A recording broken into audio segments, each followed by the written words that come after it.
Hello student, the lecture of today's topic is management in physical education. Introduction. This competitive age, the very success or failure or even the very survival of an sports organization depends on its management. The responsibilities to push forward the sports organization lies on the shoulder of the sports administration as well as the sports manager. The total of process through which appropriate human and material resources are made available and made effective for accomplishing the purpose of an enterprise is called management.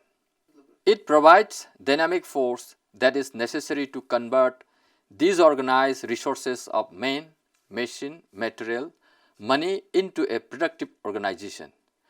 Management comprises planning, organizing, staffing, leading or directing and controlling an organization or effort for the purpose of accomplishing a goal. Resourcing encompasses the development and manipulation of human resources, financial resources, technological resources and natural resources.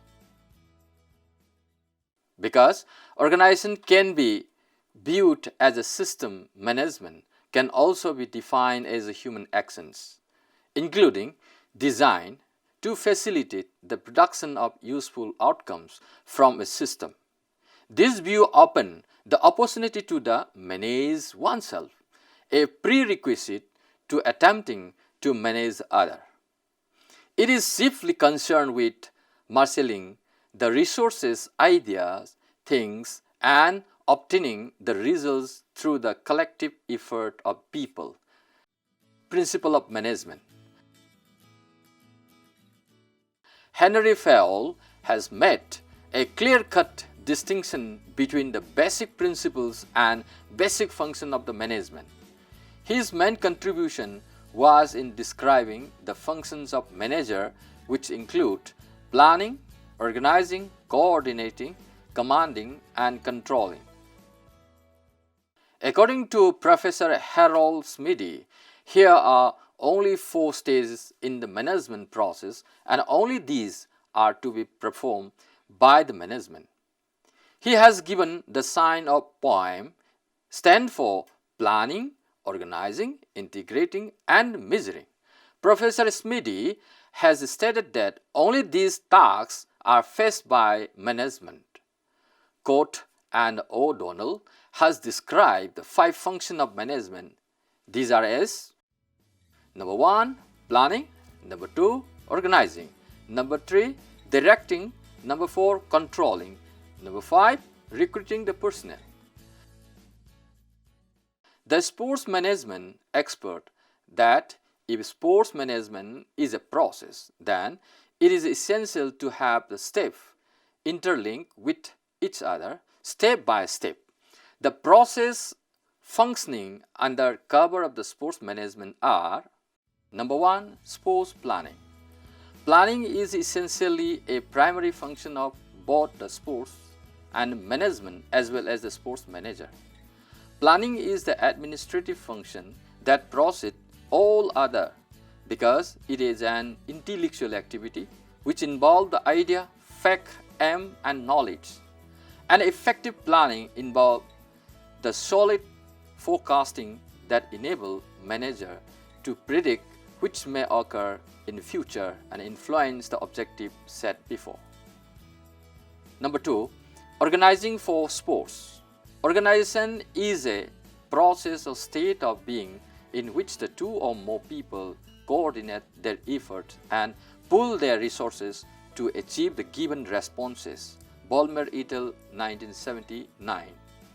In organization, everyone can do whatever he or she wanted to do, but activity would be more effective and would be more completed all assigned tasks if the work is divided and assigned to each member separately.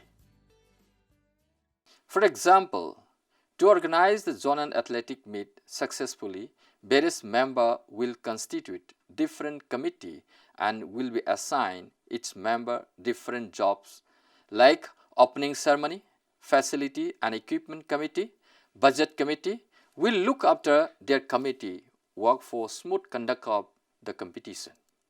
Number 3. Staffing or personnel. Staffing involved recruiting, selection, training, developing and appraisal of personnel. Physical education personnel are selected and appointed to the basis of duly prescribed academic and professional qualification. Formal courses are formulated by the university academic with specific objectives for which informal training comes through the practical work and field interaction with the student, athletes, faculty and supporting staff. Number 4. Directing for sports and activity. Management in action is probably the most clearly identified in directing function. Directing involved use of authority, the ability to assert oneself within the prescribed parameters on individuals and environment. Directing involved decision making, and one who takes the decision has to bear the brunt of what follows. Directing refers to skillful and intelligent use of authority. Number 5. Coordinating the sports. Coordinating is another important function of manager, as it is essential for achieving harmony amongst the individual efforts towards the accomplishment of group goal. In physical education program, extreme coordination is must to develop and maintain such as the vast area. Next is point number 6. Controlling in sports. Directing and controlling are the twin sisters. Both underscore strictness, discipline and authority. Controlling means that keeping the job standard, method, procedure, functions, resource conservation, etc. Its common language, controlling may mean creating interrelationship among the personnel, various components of the organization and coordination effort of all the sections of the individuals and relationship. In physical education, control are exerted in various ways. For example, physical educators or coaches assert themselves during instructional classes. The referee, the umpire, and other game officers control competition and the tournament. And the head of the Department of the Physical Education assert control all the administration. Point number 7. Evaluating. Evaluation is a measuring stick of the progress, performance and achievement. The organizational, administrative and instructional policies, practice and program of the physical education may be subject to periodic evaluation in order to ascertain the correct present position. Health, fitness, skill, performance, etc. should be evaluated subjectively and for objectively vis-a-vis objectives. Point number 8. Communicating and decision making. Decision is the primary concern of the administration, and making effective decision is the mark of an able administration. FAOL principles of management. Number 1 point is division work. Specialization allows the people to produce the more and better work with the same effort. Although epitomized by the assembly line, it is applicable to virtually all kinds of work. Point number 2. Authority and responsibility. Authority is the right to give order, and the responsibility, it is an essential counterpart. Whenever authority is exercised, responsibility arises. A distinction should be made between formal authority deriving from an office or position, or informal authority deriving from intelligence, experience and the like. Point number 3. Discipline. Discipline implies the obedience and the respect for the agreement between the firm and its employees. This agreement bind the firm and its employee and form basis of disciplinary formalities. Maintaining the discipline is one of the chief preoccupation of the industrial heart. Discipline also involves the sanction judiciously. Point number 4, unity of command. An employee should receive order from only one superior. Authority is undermined and the discipline threatened where its principle is violated. Point number 5, unity of direction. Activities having a common objective should be undertaken by one superior with one plan of action. For instance, bookkeeping department in organization should not have 2 or more supervisors, each with different policies, procedure, and practices. Point number 6, subordinate of individual interests to the general interest. The interests of an employee or group should not supersede the interests of the company or broader organization. Point number 7, remuneration of the personnel.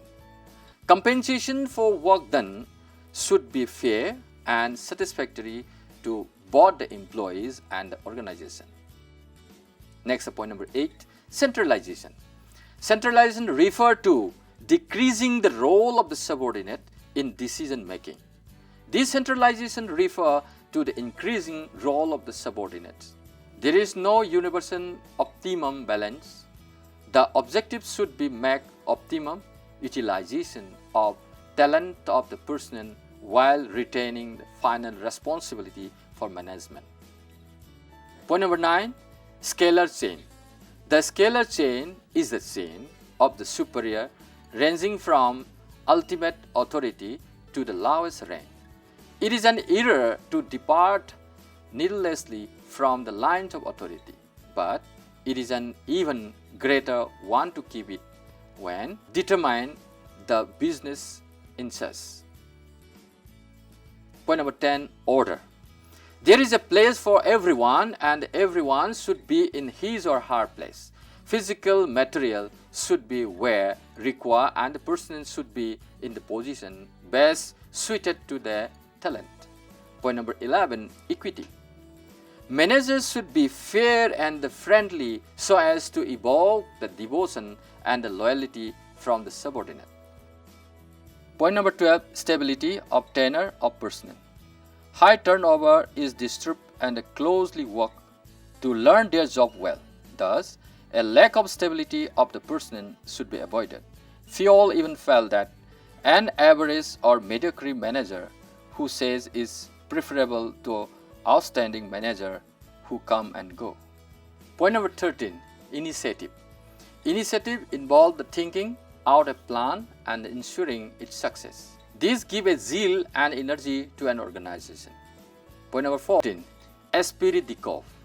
The common spirit existing in the member of a group and inspiring enthusiasm, devotion, and a strong regard for the honor of the group is called spirit de corps. Managers should promote team spirit, avoid the speaking personnel, and use the verbal communication where responsible in dealing with employees. The essence of this principle is that union is the strength and it comes from harmony of the personnel. The importance and significance of the sports management. Number 1, the effective sports management helps to achieve the economic performance. An active management certainly helps to produce the quality sports goods and sports service for the potential buyer who are ready to pay through away the price. As a result of this, there is a great many economically oriented organizations that are competition to sell their product to the ultimate consumer. Point number 2, an effective sports management creates productive work.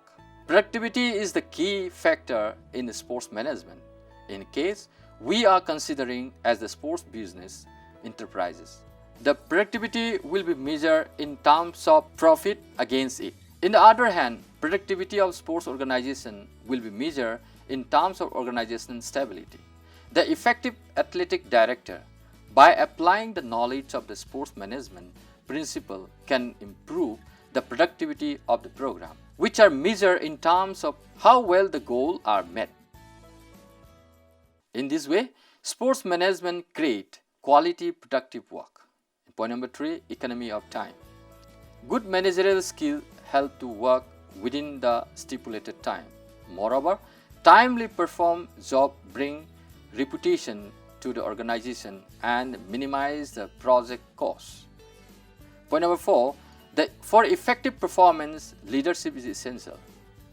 Leadership is an art. Setting up of sports organization is no doubt essential for an enterprise, but more essential in the handling of the human resources, especially the athletes and the coaches for whom we have to run the sports organization.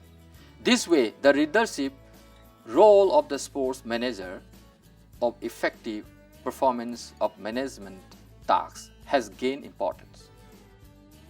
Point number 5, sports management is a driving force that contributes to the progress and the well-being of the society. Another important point of the sports management is it is a driving force and shows way how best sports manager or athletic director could make effective utilization of the scarce resources and make the substantial contribution to the progress and the well-being of the humanity and the society. Next, point number 6, sports management help to understand the changing condition and take appropriate measure. One most important consideration in the sports management technique is to give due consideration of the repeat environment and changing condition prevailing in the business world and to understand appropriately. It constantly seeks the help of the foresight and imagination of the sports administrator for the further improvement. Conclusion. The every success and failure or even the very survival of a sports organization depends on its management.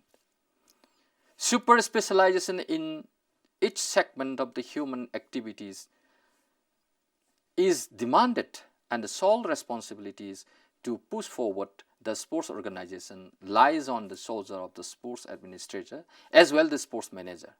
The productivity of the sports organization, enterprises, and set both personnel and the material solely depends on the quality and performance of its manager. In other words, insufficient, poor and incompetent management lead to disastrous consequences to an organization.